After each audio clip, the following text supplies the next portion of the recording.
Hi guys, Crystal Cox here, Whistleblower Media. I just want to do a little video here regarding this for various reasons, because so many people are talking about my appeal and filing it and whether I should have and all that stuff.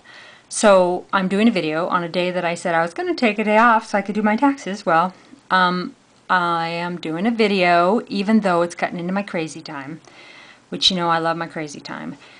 So also with this video, I want to let you folks know that my email is whistleblowermedia@gmail.com. The crystal@crystalcox.com probably won't work coming soon because the plaintiff is taking any domain names that I had blogs associated with as an asset. So also I have, yes, Whistleblower Media, this YouTube channel. I have Real Estate Confessions, which a YouTube channel. I don't know what domain names, if any, that I will be keeping, but you can always email me at savvybroker@yahoo.com or whistleblowermedia@gmail.com, or you can just find me in the search. I also will have free blogs at blogger.com, and we'll be doing lots of press releases and writing on other people's blogs. Anyway, so let's talk about this. I don't know that I want to talk about the whole article. I mostly want to talk about some of the comments down below. But okay. Let's see, retaliates against a critic by registering a domain name. Okay, well that's just not true. I get domain names of people I support, people I expose. I have domain names of people over the years on many sides of it, so that's just not true. Okay. That's just all, doesn't even make sense. Yes, I'm reading this. Okay, it's an important free speech issue, but just because Crystal Cox wants free speech for herself, that doesn't mean she supports it for others. I just want to say with that, and I'm going to be writing some responses to this, but I've just been swamped, as you imagine. I don't care about you folks criticizing me. I'm not threatening to sue for criticism. I'm threatening to I am filing federal hate crimes because they have, yes, endangered my life. This has been going on for about 3 years now, and all of these people involved to silence someone who's exposing corruption. So I don't mind that you guys trash talk me. I don't mind whatever you want to say about me. Yeah, that's in free speech. I certainly don't care about that. However, I do care about investigative bloggers. I do care about citizen journalists and anti-corruption bloggers, and I want to do what's best for all of those folks. And so when I defend things on that level, it's to fight back for all of them and myself in the process, but it's not because I care about free speech for myself. I mean, you're calling me all kinds of things, which, you know, I love batshit crazy. Matter of fact, my favorite thing to be called is bitch, but batshit crazy, that has to be my second favorite thing, so. Okay, I do support free speech, yes. My criticism is unlawful. I've never said my criticism is unlawful. Hate is unlawful in a way where it gets people hospitalized, set up by judges, beaten. There's lots of things that have happened to whistleblowers that I know of personally in some of the biggest and the smallest cases across the United States, and those are the people that I stand up for. Okay, yes, my cross complaint. I sued a whole bunch of people, including all the attorneys in the law firm representing the plaintiff. Yes, folks, remember, David Amon of Tonkintorp was involved in the Summit bankruptcy. He was involved in the corruption I was exposing. Okay? The Department of Justice trustee, Pamela Griffith, was connected with Leon Simpson, which is one of the partners at Tonkintorp. The law firm was involved. So yes, it was a conspiracy to silence an investigative blogger, investigative reporter, if that's what you're more comfortable with. So yes, I was definitely suing the law firm. I am going to be filing judicial complaints against Judge Hernandez as well. So if you want to laugh at me about that, go ahead. Obviously, Tonkintorp, Sussman Shank, Miller Nash, and there's one more, Perkins Coie, are all in Portland, and that's who the judge is defending. Follow the money, folks. This isn't about me, okay? I did not extort anyone. However, that's nothing to do with the case. Even if I get put through a criminal trial and found guilty for extortion, that doesn't mean that journalism or media laws or the First Amendment should not apply to me, and it doesn't mean that what I'm exposing is not true. It's totally irrelevant to the truth. Okay, Bernie Cassidy, yes, I'm really glad that all this stuff is coming to light because it's a big deal. This is the county attorney in Libby, Montana, and he has hidden information about a death threat I had years ago. There's a whole bunch of corruption in Libby, Montana that needs to come down, so I'm glad you guys are talking about this. So, let's see.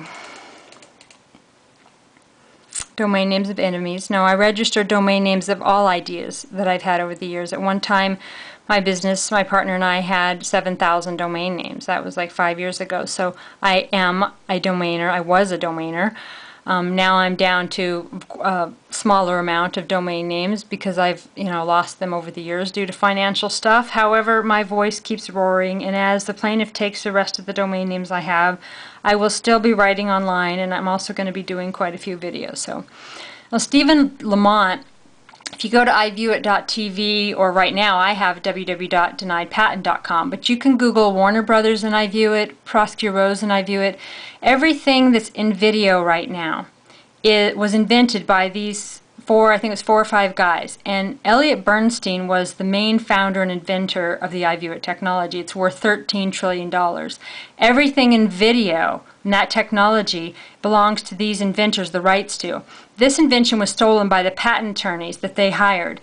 And so Stephen Lamont was part of iViewit in the very beginning, but he doesn't speak for iViewit, but he keeps out there yammering as if he does. And so in telling the story, I'm speaking out about what he's doing. And so he joined with the man in Montana who threatened to kill me. And so yes, they're all in this federal hate crime because the plaintiff's attorney in Obsidian versus Cox contacted this man in Montana in order to intimidate me. And there is a hearing, it's called the motion to exclude, where Judge Hernandez said that if this is true, he's calling for an FBI investigation from what he read because they're trying to intimidate, a federal defendant in a federal case. So, do your homework on all this stuff, folks. Okay. Motion to exclude a witness.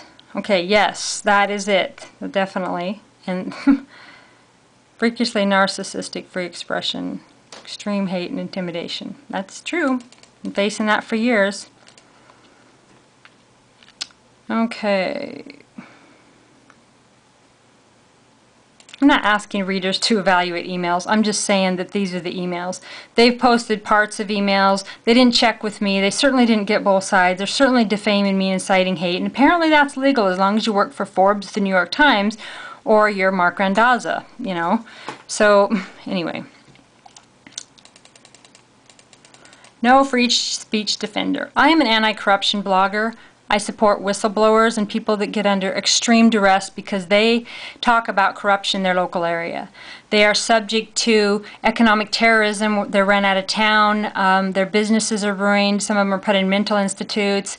Many bad things happen to these people because they speak out about local commissioners, judges, attorneys, governors, politicians. And so the same thing happened to me, but I got bigger and bigger and bigger, and so I give them a voice. I'm not trying to defend free speech. I'm trying to defend victims of the culture of corruption in America.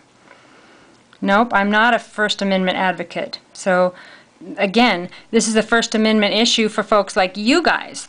You need to be protected because you do things like this. You hate somebody and you spout a bunch of wrong information about me so that you don't get a $2.5 million judgment. I'm fighting for you guys, okay? I'm not fighting for the First Amendment and free speech for me. See, I wanted the organ retraction law to apply to me. What I fight for is victims of corruption, okay? I'm not fighting for First Amendment or free speech. That's what you guys need to fight for, okay? I'm doing the appeal for you guys for free speech, okay? You need to look deep into all of this. All right, I wanted to talk about some of these comments. Okay. I do like the way you say that, about crazy women and sex, though. That's a good one. Okay. Motion to exclude. Yes. Yes. This is all true. You should read the motion to exclude. Some weird mutation. Okay. Well, this guy says, well said, I agree. She's not a free speech defender for the reasons you explained. Her attorney, however, most certainly is, as you have said. So those reasons that they explained, well, whatever. I'm saying myself, I'm not a free speech defender, okay? I didn't start writing about the women that were raped and the guys that would call me because their daughters had sex with cops to get out of tickets, or the people that were beat up or put in mental institutes, or all the horrible things that happened to people because of corruption, and the judges lied about them, the county attorneys lied about them, the newspapers lied about them. So I wanted to defend these people, and that's what I'm a defender of, okay? I'm an anti-corruption blogger, and it just kind of happened because I talked to people, cops, I read cases, I looked at the medical reports, all these rapes and bad things were happening, and we started to run a recall for a sheriff in Montana. And so, yeah, things got crazy. I'm not necessarily out there fighting for free speech because you guys need that, okay? I give a bunch of documents and a bunch of proof of what was happening. In the Summit case, which involves Kevin Patrick, there's tons of documents of proof of what happened there. He also, a Home Street Bank, there's all kinds of pattern and history to what Kevin Patrick did, so all you have to do is look at that. I was always trying to help the victims get found and expose corruption. I wasn't out to defend free speech. The free speech defenders and the First Amendment people are mostly the porn industry. Like Marc Randazza told me on our first call, he said some bigwigs in the porn industry called him and said, what are you going to do about this case? You know, meaning my case. So we see what he's going to do about it. He's going to make a mess of it. Okay, getting to the point where I see you write Crystal Cox without thinking it should really be blogger Crystal Cox. I'm not sure what that means, but I am a blogger. I am an investigative blogger, but I'm an anti-corruption blogger, which means people that expose corruption on blogs take a lot of heat. They lose their assets. They lose their way of life. They get constantly harassed by everybody involved. All right. Now, I'm asking you folks, if you have any respect at all for my attorney that's going for free speech, that's fighting for all of you, please leave his name out of comments. Leave his name out of this trash talking, okay? He doesn't need to be involved in this. He is a good man. He's strictly to the law. He's not trash talking anybody. Him and I do not talk about any of this. This is total drama that he does not need to be involved in. Please, do not use his name. I appreciate you doing this. He's definitely going to get drug into this, but at the same time, I'm asking you, if you do respect him, respect your freedom of speech laws, you know, respect this. He's just a good man, and he's doing a good thing for all of you. So please do not use his name and make it searchable in this trash, okay? Trash me all you want, but please leave him out of it. Okay, so there is no question, EV, free speech bona fides. I've said before and stand behind it, that if by some fucked up accident I become POTUS, the first guy I'd tap for SCOTUS would be Volokh.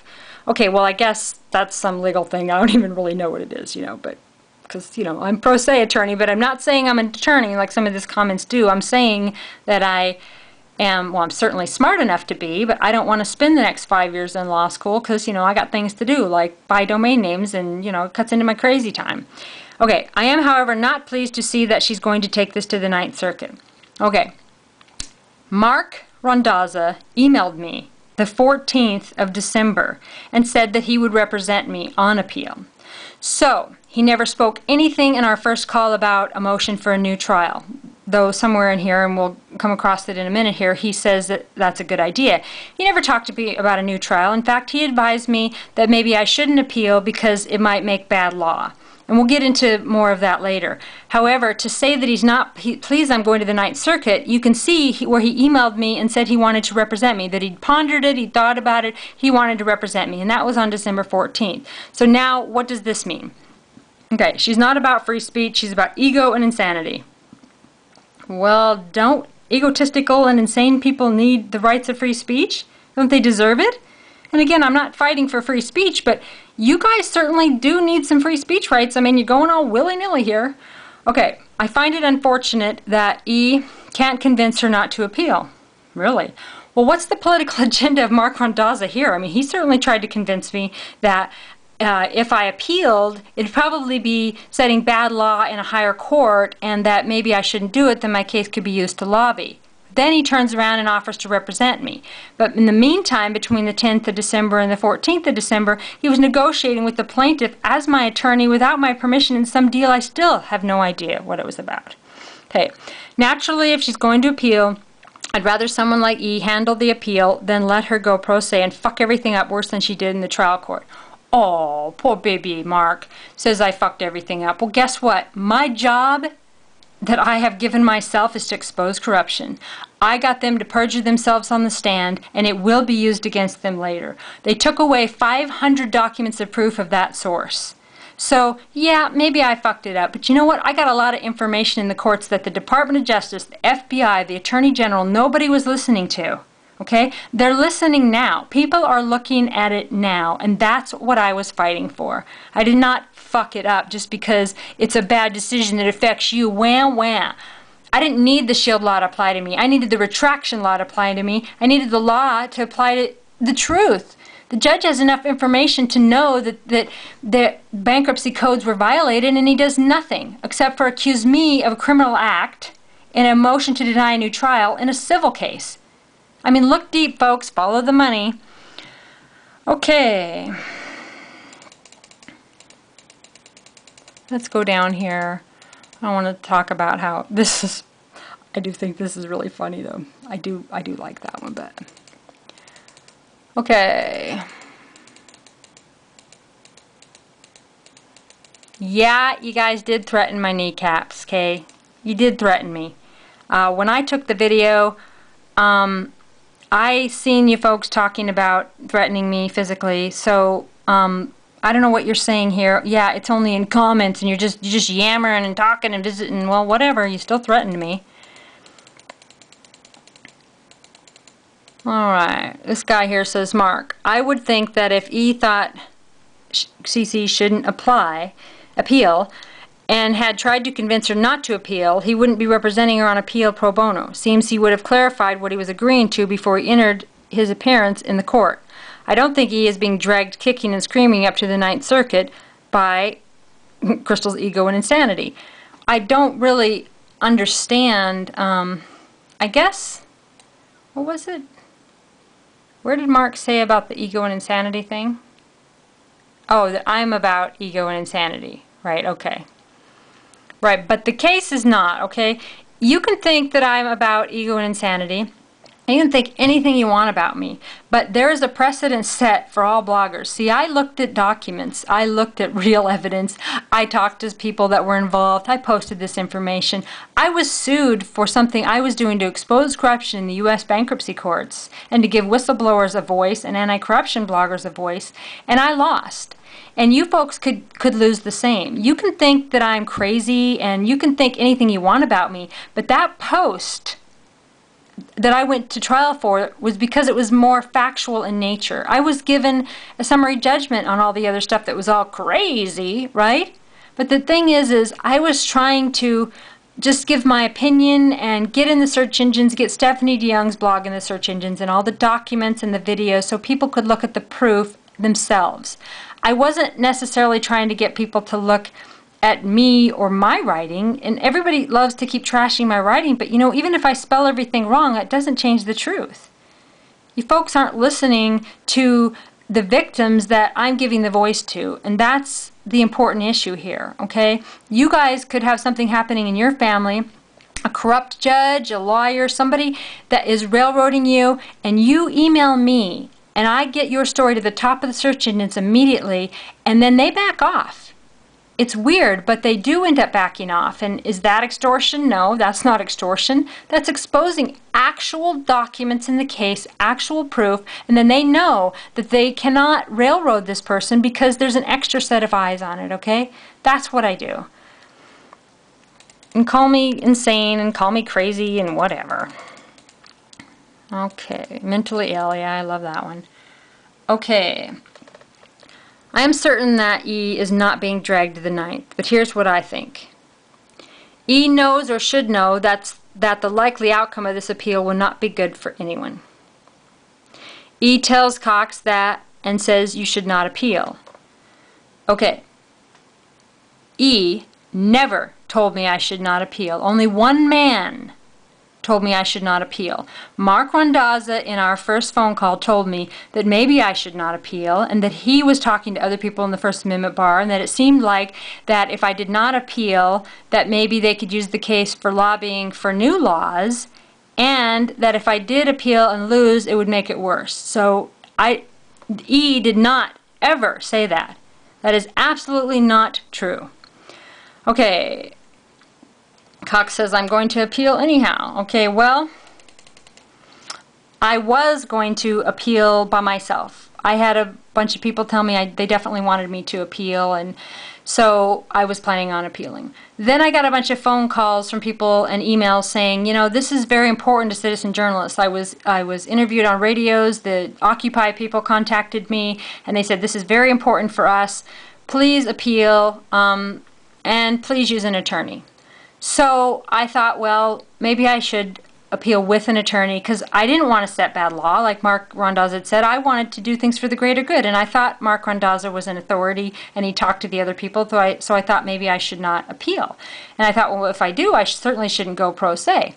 So I was praying like every hour for days, waiting for a sign to see what it was that I should do. And on the 14th, when Marc emailed me and said that he would represent me, well, that morning, E had emailed me and said that things were working out with him. And so then after E emailed me, then Marc Randazza emailed me and said that he would represent me. Well, that morning when E emailed me, he said things were working out, but he hadn't got all of his clearance. Meanwhile, I had seen by what Marc had done and in my private counsel conversations that Marc had been negotiating with the other side for me without my permission and didn't bother to respect me enough to get back to me. So I was completely offended, so I didn't even want to think about Marc being in the running. So no other attorney had come to light. So I decided that nobody was going to, if Eugene, I'm sorry, I said his name now, if he could not represent me, then I was not going to appeal, because I did not want to set bad law for people by going pro se. I just didn't want to do it, so I was just going to leave it alone at that point. So, okay, E says, shit, if you're going to appeal in your own batshit crazy way, now how disrespectful is that? You know, even though Eugene had been working hard on this, and even though he called me and he gets my good faith saying I want to do this and we're talking about it, then all of a sudden he hears someone else is representing me, right? And he was so sweet about it. He was so professional. He said he would help Marc if I choose Marc, and he said all these wonderful things about Marc. And I said, well, Eugene, I'd rather have you, because you know he's a scholar and he treated me better and all these things. So I wanted Eugene. So now to have Marc trusting Eugene, I mean, how, that's just horrible. Because I'm batshit crazy, because I bought his domain name. I mean, this is just not right. It's just not. Okay, if you're going to appeal in your own batshit crazy way, which, nope, I was not going to appeal without Eugene, because I did not want to set bad law. I need to go along to make sure that you smear as little shit on the wall as possible. That's absolutely not true. The friggin' mess you made at the trial level was bad enough. If I am there, at least I can limit the damage. That's not true. I had decided not to appeal unless Eugene represented me. Eugene never implied or said any of this. And for an attorney to quote this about another attorney, this should definitely be filed as a bar complaint in California and wherever else that Marc does law. This is wrong. So saying that's the only scenario that makes sense, well, how about the scenario that Marc was trying to get me not to appeal, and I wonder what political agenda that is. I don't know what's going on, but I do know the truth of what happened. So, all right. I hope I get the whatever that is. I want to be an asshat. I'm sure y'all know by now that I got a jackass letter. So that was not good. Okay, psychotic. Yeah, that's a good one. Okay.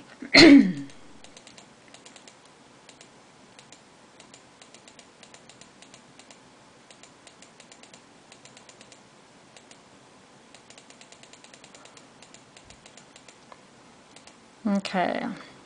Marc, you can call me John, or I can call you Randazza, or we can call each other what you just called me in your comment on my blog. I'm fine either way. The scenario you post sounds implausible to me. That's an awful lot of pro bono work for a case you don't believe in. Please, no, sorry. Plus, I've read the briefs Volokh filed in the district court. I find them persuasive. The arguments therein will do a lot of good if they prevail. The briefs don't read like they're written by a lawyer who expects to lose and is just trying to limit the damage his crazy client would otherwise do if she represented herself on appeal. This crazy client. Oh, nice.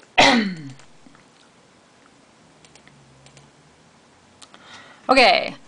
John, you're talking about the motion for a new trial. I think that was a damn good maneuver because the original order did have some edges that needed to be sanded down. Yep. I'm sure you do. And you probably worked with the other side to do that, didn't you, Mark? So Mark did not think it was a good idea for filing a motion for a new trial when he talked to me. Oh, but it's a good idea now. Why?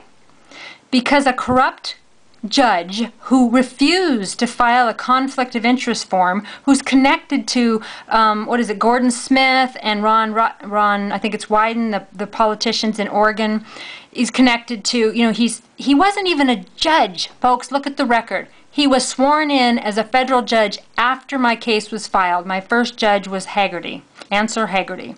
Look at what's really going on here. So now they're happy because the motion for a new trial denial, I was accused of a crime. So now, oh, all bloggers are protected, just not this one blogger that was, trying to expose the judges and the attorneys and all these people in this $40 million bankruptcy. See, all the bloggers are protected except for her. So the judge clarified that they're singling out and targeting selective prosecution to me, a judge.